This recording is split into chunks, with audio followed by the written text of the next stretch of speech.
উম, আজকেও সন্ধ্যাবেলা তো বাজারে গেলাম, কারণ আমাদের বেশিরভাগটা টাইমে হয় কি, আমরা হচ্ছে সন্ধ্যার পরেই আমাদের বেশি বাজারে যাওয়া হয়। আর আমি বেশি যাই কেন কি, যদি আমি না যাই তাহলে সে আজে বাজে জিনিস নিয়ে আসে এবং সেটা আমার পছন্দ হয় না। এই জন্যই গেলাম এবং কিনতে গেলাম কবুতর এবং অন্যান্য জিনিসপত্র, চিংড়ি মাছ, কিন্তু পেয়ে গেলাম হাঁস। তো ভাবলাম ঠিক আছে হাঁসটাই কিনে নেই। এখন ওটা রাতের বেলা তো রান্না হবে না, ওটা কালকে দিনে রান্না করব। এবং সিরে ভাই আমি, বাবারে কয়টা পলির মধ্যে দিয়েছে! ওরে দেখেন, দুটো পলির মধ্যে দিছে, আলাদা আলাদা পার্সেল। এই যে দেখেন, চারটা হাঁস অবশ্য ভালোই হয়েছে আসলে।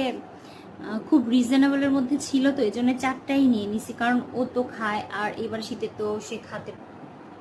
মাশাল্লাহ মাশাল্লাহ।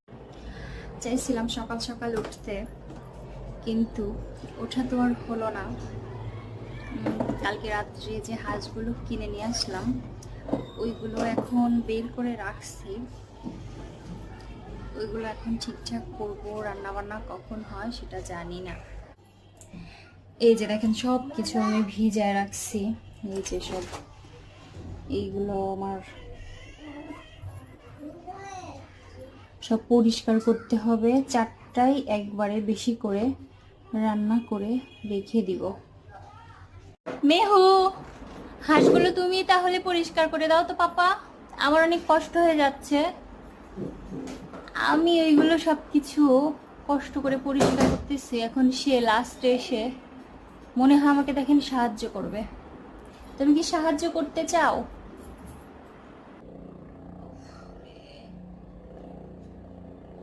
পরিষ্কার করবো আর কি হবে জানি না।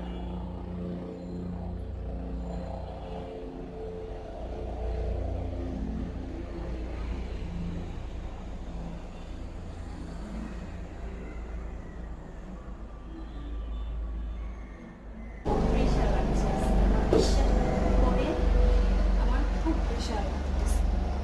এই যে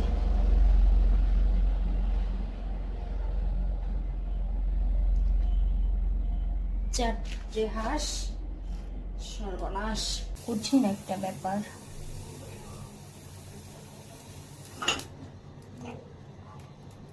এটাকে পোড়াও, পরিষ্কার করলাম। আসলে এখন মনে হচ্ছে যে চারটা একসাথে নিয়ে বিপদটা বরঞ্চ আমারই বেশি হয়েছে। খাওয়ার সময় তো বেশি সময় লাগে না, সেই কখন থেকে পরিষ্কার করতেছি, সেই সকাল থেকে পরিষ্কার করলাম, বহুত কষ্টে অনেকক্ষণ ধরে পুড়ালাম। ওরে বাবারে, তারপরে এখন কাটাকাটির পালা, তারপরে তারটা আছে রান্নার পালা। আস্তে আস্তে করে সবগুলো কেটে নিই, তারপরে রান্না বান্না সব কিছু। মাত্র আমার হাঁসগুলো কাটা শেষ হলো।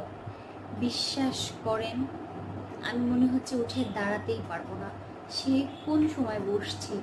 সারাটা দিন আজকে হাঁসের পেছনেই শেষ। এত প্যারা লাগতেছে, আমি মনে হচ্ছে উঠে। এইগুলা তো এখন ধুয়ে টুয়ে ফেলতে হবে তাড়াতাড়ি করে। দেখেন মাংসের কালারটা ভালোই, মজাই হবে মনে হয়। ভালোই তো হওয়ার কথা, এত কষ্টের ফল ভালো না হয়ে উপায় আছে? আসলে ভালো কিছু খেতে গেলে কষ্ট করতেই হয়, এটাই সত্যি কথা। ভালো কিছু খাবো আর একটু কষ্ট করব না, সেটা তো হবে না, তাই না বলেন? আমার মতো ভুল কিন্তু আপনারা কেউ করবেন না। একা মানুষ হয়ে একদিনে চারটা হাঁস তো দূরের কথা, দুটো হাঁসও কিনবেন না, কারণ এটা অনেক কষ্ট, অনেক পরিমাণের কষ্ট। আমি এর আগে দুইটা করে কিনছি। কুছ ইস তরহ মেরে পল কে, मेरे पलकों से मिला दो,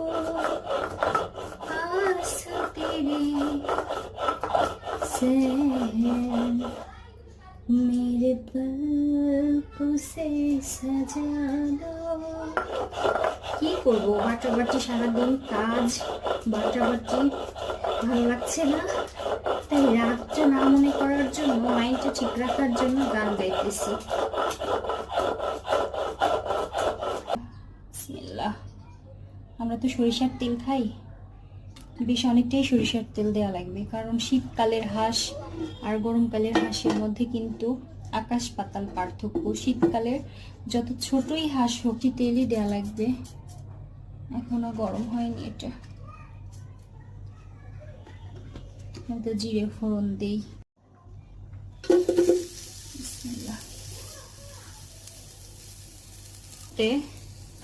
আমার অনেক অসুবিধা, অবশেষে আমি চুলাতে আর বিসমিল্লাহ বলে তো চুলাতে চাপাইতে পারছি।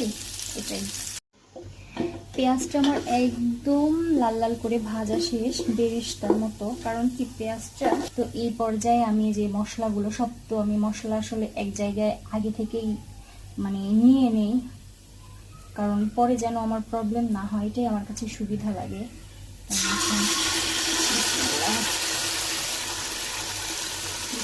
বলে দিয়ে দিলাম।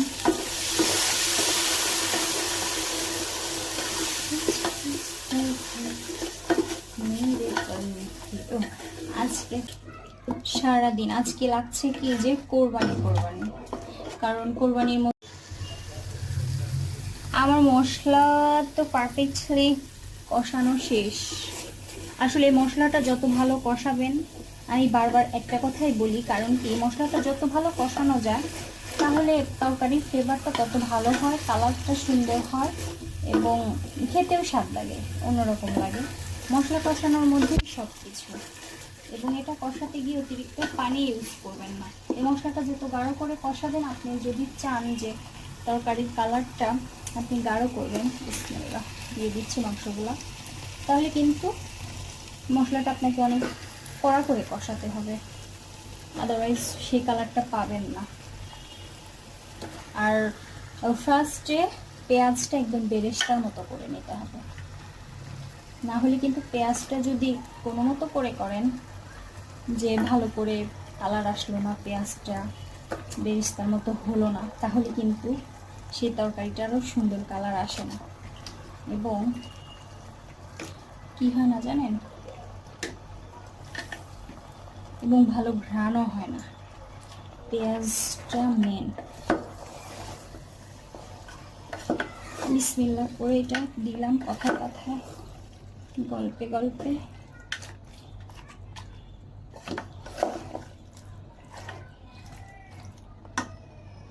দেখি তো আমার তরকারির কি অবস্থা। বিসমিল্লাহ,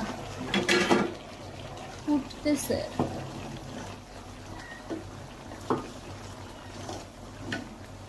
এই হলুদের গুঁড়াটাতে একটু মনে হয় কালার আসে কম, কারণ অনেক দিলাম। তারপরে ওই রকম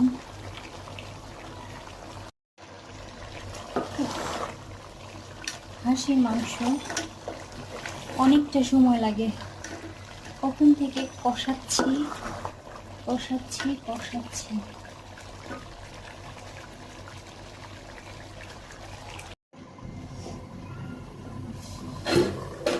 কখন যে হয়।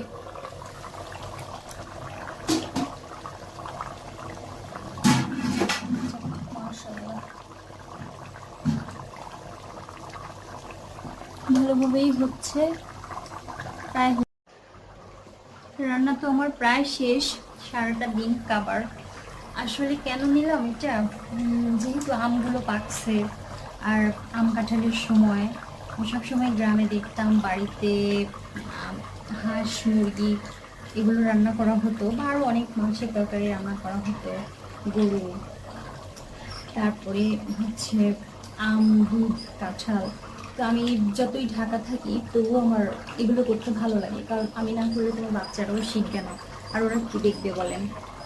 এই জন্য আমি করি, আর মনটা ভালো লাগে। আসলে যে সিজনের যে জিনিসটা সেটা না করলে হয় না।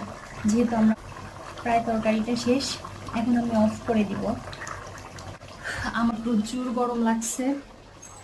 অফ করে দিয়ে আর আমি এই যে কষানো মাংসগুলো উঠায় রাখছি, বসে বসে এখন এগুলো খাবো। একটু ঠান্ডাতে গিয়ে বসবো, রিল্যাক্সে বসবো। ছেলেটা তার বাবার কাছে এখন নিব, খাওয়া দাওয়া শেষ করে তারপরে। বাবু হ্যাঁ রাগ হচ্ছে, আমি সারাদিন আজকে বিজি। তরকারির এই যে লাস্ট তো দেখানো হয় নাই, তাই আর কি ভাবলাম যে এখন একটু দেখাই।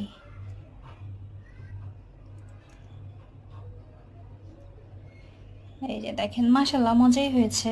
কষানোটা খেয়ে বুঝতে পেরেছি অতটাও খারাপ হয়নি।